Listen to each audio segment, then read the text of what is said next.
Short essay on Eid Milad-un-nabi. Eid Milad-un-nabi is celebrated across the country. The occasion is recognized as the birthday of the Prophet Muhammad, peace be upon him. He is the messenger of God. Eid Milad-ul-nabi is celebrated annually on the 12th of awwal.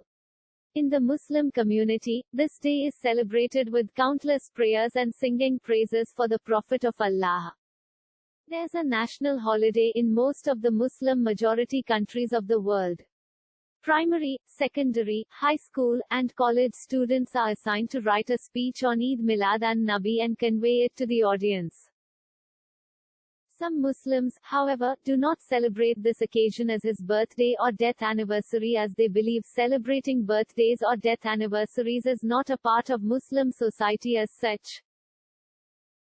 They instead hold Sirat an-Nabi meetings wherein speeches are made on different aspects of the life of the greatest benefactor of mankind.